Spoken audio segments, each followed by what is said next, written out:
귀한 말씀이 새벽자당 나온 우리 모두에게 또한 영상으로 예배드리는 모두에게 은혜가 되고 축복이 되기를 간절히 소망합니다. 마태복음 13장 말씀은 우리가 말씀을 읽은 것과 같이 예수님께서 비유의 말씀으로 우리에게 설교를 하고 계십니다. 굳이 왜 예수님께서 비유의 말씀으로 설교를 하시는지는 오늘 그 13절 말씀에 예수님께서 친히 말씀하십니다. 내가 그들에게 비유로 말하는 것은 왜 비유로 말씀하십니까? 이어지는 말씀, 그들이 보아도 보지 못하며 들어도 듣지 못하며 깨닫지 못하게 하기 위해서 예수님께서 일부러 이렇게 말씀을 비유로 하고 계시다라고 우리에게 말씀을 하고 계십니다. 쉽게 이야기하면 비유로 하시는 이유가 무엇입니까? 알아듣지 못하게 하기 위해서 예수님께서 친히 비유로 말씀하시다라고 말씀을 하고 계십니다. 근데 오늘 알아듣지 못하게 예수님께서 설교를 하신다라고 하시면서 씨 뿌리는 비유를 하시고 연이어서 예수님께서 어떻게 하십니까? 그 씨 뿌리는 말씀을 친히 설명하고 계시죠. 풀어서 설명을 하고 계십니다. 더 이어서 그 가라지에 대한 비유도 예수님께서 말씀하시고 나서 좀 있다가 그 가라지에 대한 비유를 친히 또 예수님께서 설명을 하고 계십니다. 예수님께서는 비유로 말씀하심이 알아듣지 못하게 하기 위해서 설교하시는 것 같지만 그래도 예수님께서 정말로 원하는 것은 설마 알아듣지 못하게 하기 위해서 이 비유의 말씀을 하셨겠습니까? 그렇지는 않을 것입니다. 비유의 말씀을 처음 딱 들었을 때는 알아듣기가 참 힘듭니다. 구약의 잠언과 마찬가지죠. 잠언의 말씀은 어떤 것은 참 쉽지만 어떤 것은 읽었지만 읽어도 잘 모를 때가 참 많습니다. 읽어도 잘 모를 때는 어떻게 해야 됩니까? 라고 질문한다면 그래도 계속해서 읽어야죠. 계속해서 읽다 보면 어떻게 됩니까? 사도 바울이 서신서에서 빌립보서 3장 1절에서 사도 바울은 이렇게 이야기를 합니다. 같은 말을 쓰는 것이 수고로움이 없다라고 말씀을 하고 계십니다. 같은 말을 쓰는 것이 수고로움이 없다는 게 어떤 이야기입니까? 그 말 그대로죠. 바울은 설교할 때나 성경을 가르칠 때나 그 가운데는 언제나 같은 말이 있었습니다. 같은 말로 사람들을 설교하고 같은 말로 사람들을 성경을 가르치고 또한 연이어서 서신서까지도 사도 바울은 같은 말을 썼다라고 이야기를 합니다. 사도 바울은 바보가 아닙니다. 사도 바울은 꽤 똑똑한 사람이죠. 왜 그렇게 사도 바울은 같은 말을 반복을 하는 것입니까? 우리가 하나님의 말씀을 한 번 들었다라고 해서 뭐 다 알게 됩니까? 그렇지는 않죠. 바울은 알고 있는 것입니다. 계속해서 같은 말을 같은 말이라 할지라도 그 말이 너무나도 중요하기 때문에 계속해서 반복해서 그 이야기를 하는 것입니다.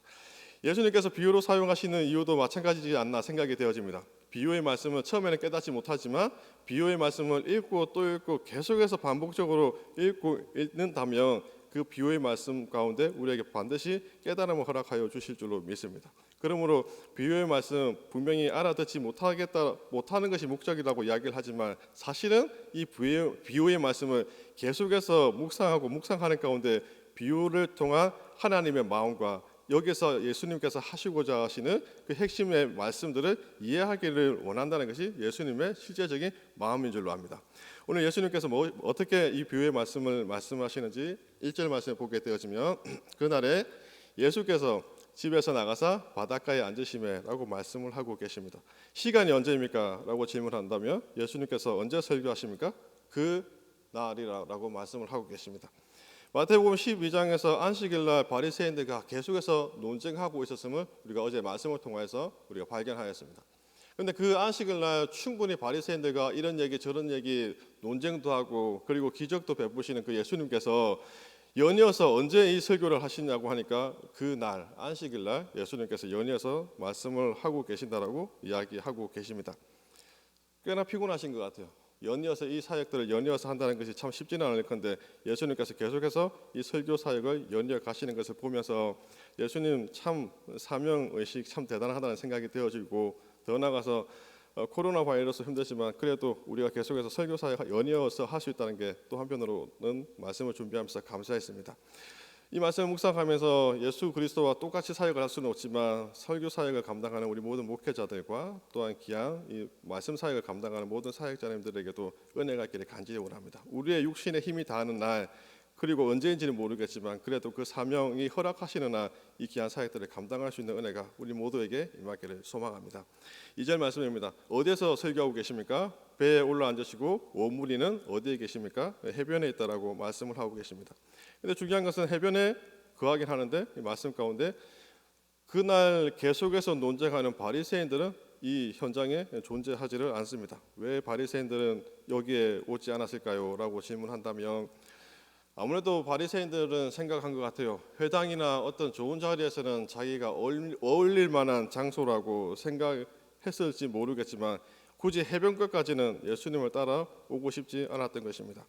굳이 해변가까지는 오고 싶지를 않고 자기에게 어울릴 만한 장소에는 머물고 싶었지만 그러나 굳이 자기들의 모습과 어울리지 않는 아주 초라한 해변까지는 쫓아오지 않았던 이 바리새인들을 보면서 오늘 하나님께 예배를 드리는 우리 모두에게 은혜가 있기를 간절히 원하는 것은 주 예수님이 거하시는 곳은 우리 다 모든 어디든지 우리는 따라갈 수 있어야 되고 그것이 화려한 건물이 아니다 할지라도 주님과 함께 거하시는 곳은 참으로 복된 자리인 줄로 믿습니다. 그래서 주님과 함께 있는 그 자리는 충분히 하나님을 예배 드릴 수 있는 만한 자리고 장소가 중요한 것이 아니라 주님이 그 자리에 거하시는가가 더 중요하지 않나 생각이 되어집니다. 주님이 거하시는 그 어느 곳에서 어디에서든지 주님을 예배하고 환경과 그리고 어떤 조건에 상관없이 주님 바라볼 수 있는 은혜가 있기를 소망합니다.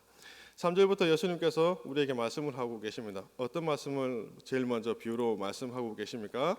씨 뿌리는 비유에 대해서 우리에게 먼저 말씀을 하고 계시는데 이 씨 뿌리는 비유를 우리에게 들려주시면서 이 비유의 목적이 무엇입니까? 라고 질문한다면 결국에는 좋은 땅에 씨앗이 뿌려져서 그 땅에서 어떤 열매를 어떻게 맺게 됩니까?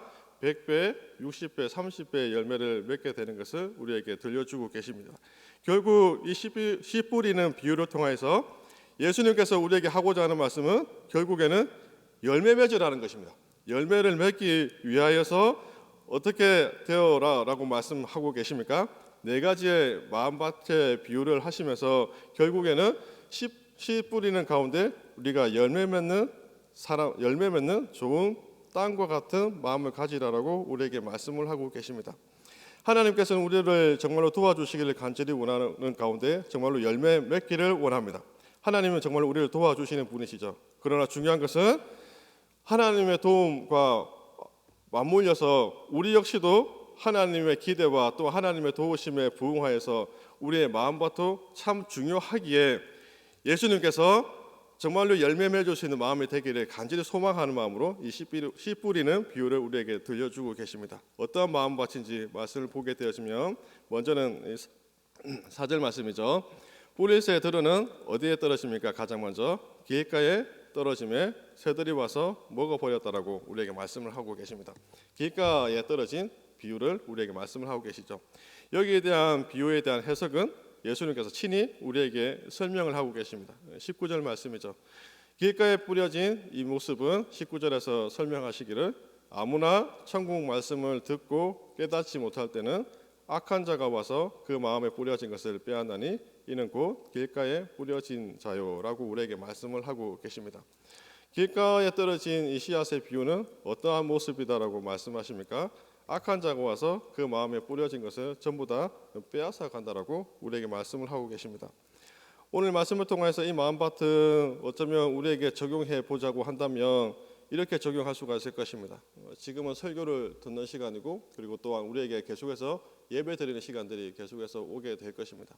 그 예배 가운데 어쩌면 우리 스스로가 잘 알 수 있을 것 같습니다. 하나님의 말씀이 계속해서 선포되어지는 가운데 그 말씀과는 상관없이 내가 어떤 다른 생각으로 앉아 있다든가 어쩌면 예배 시작 전부터 그냥 설교자는 말씀하세요. 나는 그냥 나대로 있겠습니다라고 하는 그러한 마음가짐으로 앉아 있다고 한다면 아마 길가와 같은 마음밭이지 않을까 생각이 되어집니다. 그러한 사람들 어떤 사람입니까? 하나님의 말씀이 정말로 마음에 뿌려지자마자 약한 자가 그것에 전부 다 거두어 가는 것처럼 길가와 같은 마음밭이 그러한 마음이라고 우리에게 말씀을 하고 계십니다.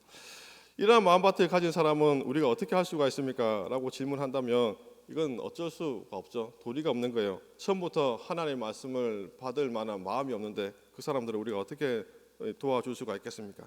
그래서 이러한 마음밭을 만약 가지고 있다면 우리의 마음이 다시금 갈아엎어질 수 있도록 기도할 수 있기를 간절히 원합니다.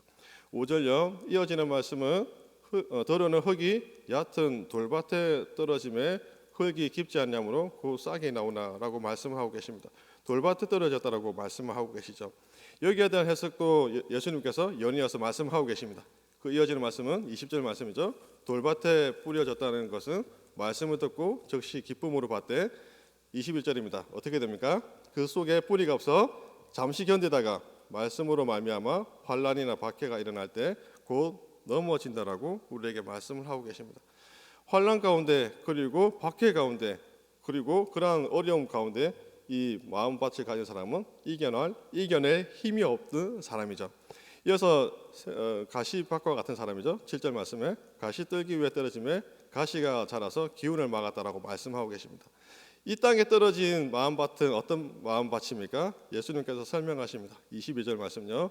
가시 떨기에 뿌려졌다는 것은 말씀을 들으나 세상의 염려와 재물의 유혹에 말씀이 막혀 결실하지 못하는 자요라고 말씀하고 계십니다.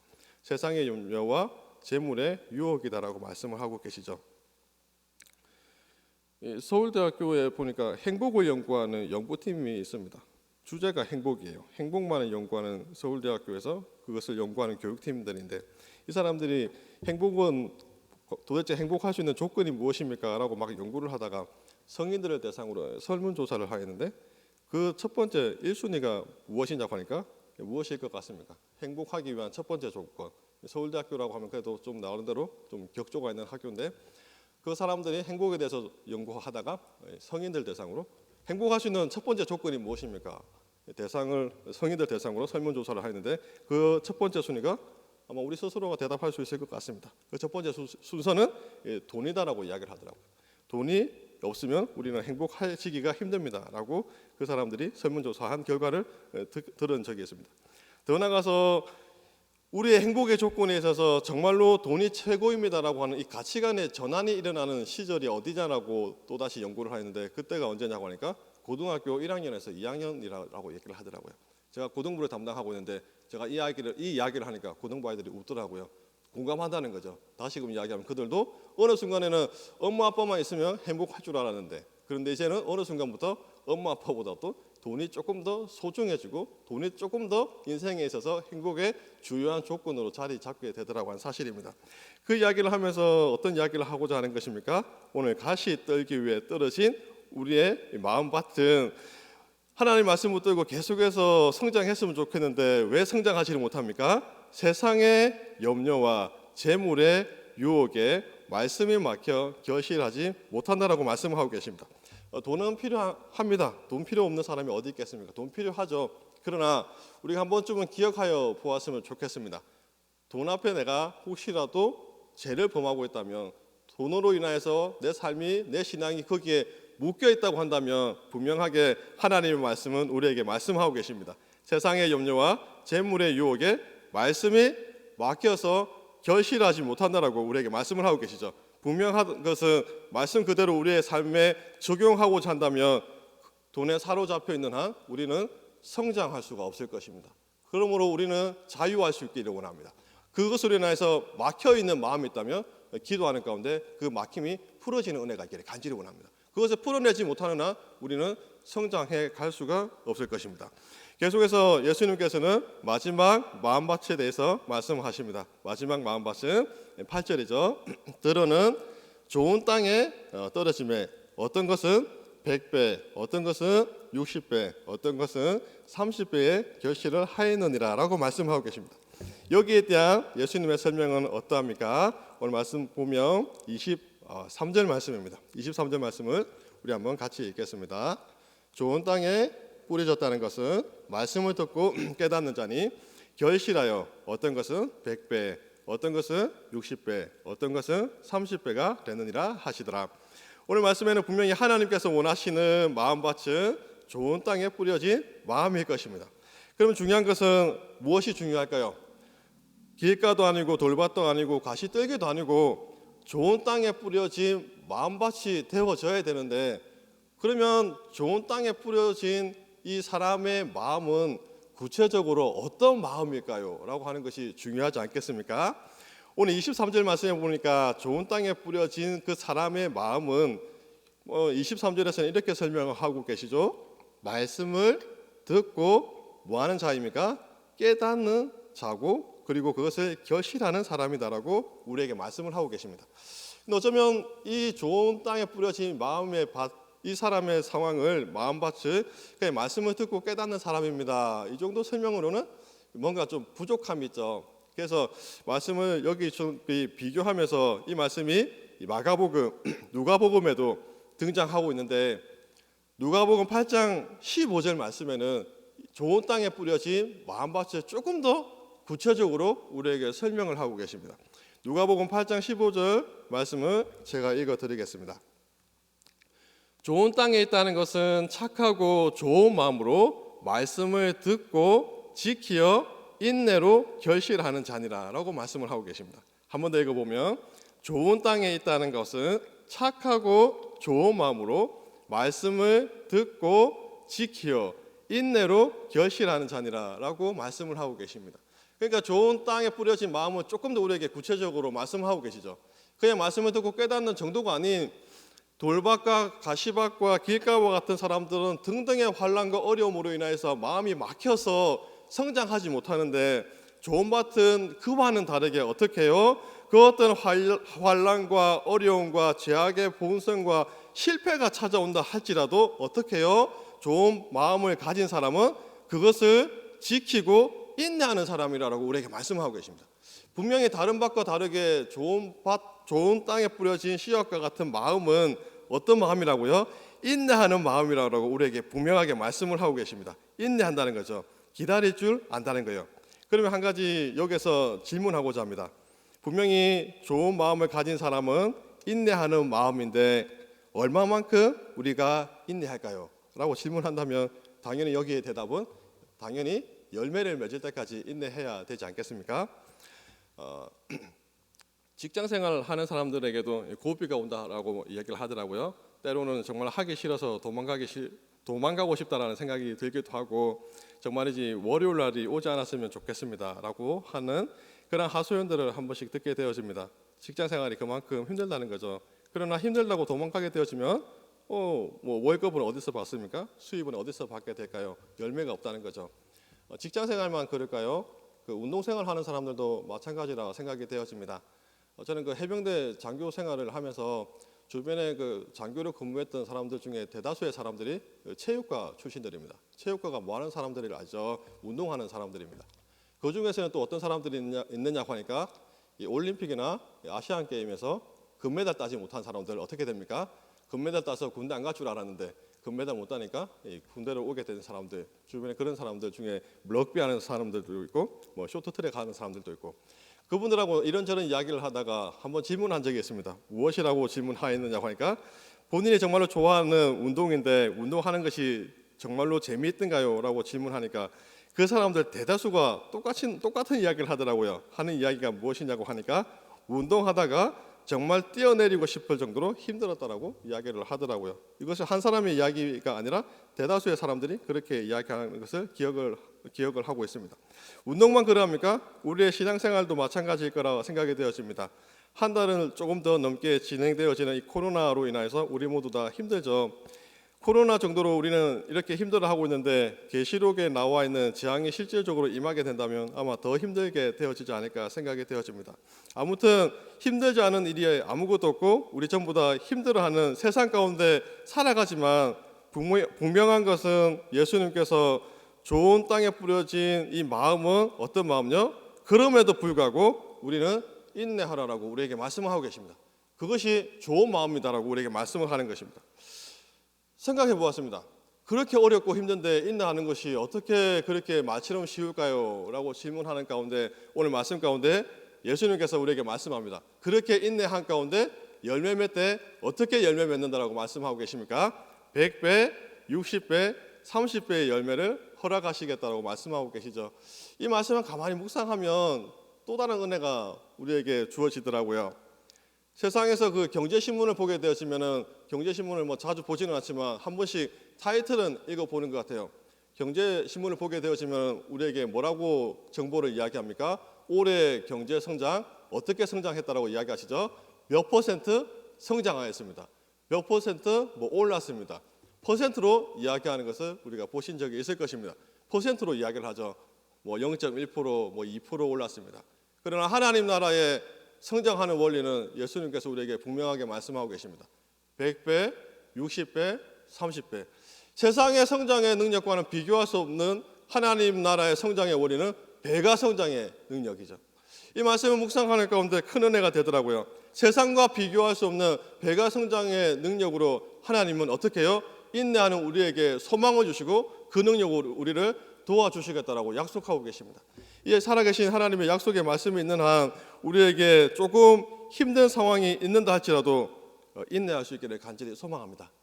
인내하는 한 세상과 비교할 수 없는 배가 성장시켜 주시는 하나님의 특별한 능력으로 우리를 도와주시고 반드시 열매 맺게 되는 그날이 찾아오게 될 줄로 믿습니다.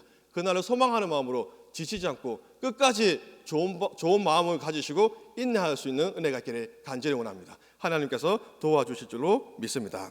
기도하겠습니다. 좋으신 아버지 하나님 감사를 드립니다. 하나님 도와주시옵소서. 이 땅에 살아가는 동안에 말씀 붙들고 살아가는 것이 참 힘든 것 같습니다. 그러나 하나님 도와주실 줄로 믿습니다. 좋은 땅에 뿌려진 씨앗과 같은 그 마음을 우리에게 허락하여 주시옵소서. 말씀을 깨닫고 말씀을 지킬 뿐만이 아니라 열매 맺는 그날까지 지치지 않고 인내해 갈 수 있는 믿음을 우리에게 허락하여 주시옵소서. 세상과 비교할 수 없이 우리를 도와주시는 하나님, 배가 성장시켜 주시는 그 하나님의 능력이 지금 우리와 함께 하시고 우리를 붙들어 주시고 반드시 우리에게 소망을 주시는 줄로 믿사오니 오늘도 그 하나님 바라보면서 열매 맺는 그날까지 포기하지 않고 견디고 믿음으로 버텨낼 수 있도록 우리를 도와 주시옵소서. 이 시간에 하나님께 간절히 간구합니다. 성령 하나님 이 시간에 임재하여 주셔서 성령의 충만함을 주시고 하나님의 말씀의 지배를 받을 수 있도록 하나님이여 도우시고 역사하여 주시옵소서. 오늘 하루도 제단에 나와서 무릎으로 기도로 시작합니다. 기도로 시작하는 모든 우리 성도님들 가운데 성령의 충만함을 주시고 성령의 인도하심 가운데 오직 하나님께만 영광 올려드리는 복된 하루가 될 수 있도록 하나님이여 축복하시고 도와주시옵소서. 감사드리며 예수 그리스도의 이름으로 기도합니다. 아멘. 하늘에 계신 우리 아버지의 이름을 거룩하게 하시며 아버지의 나라가 오게 하시며 아버지의 뜻이 하늘에서와 같이 땅에서도 이루어지게 하소서. 오늘 우리에게 일용할 양식을 주시고 우리가 우리에게 잘못한 사람을 용서하여 준 것 같이 우리 죄를 용서하여 주시고 우리를 시험에 빠지지 않게 하시고 악에서 구하소서. 나라와 권능과 영광이 영원히 아버지의 것입니다. 아멘.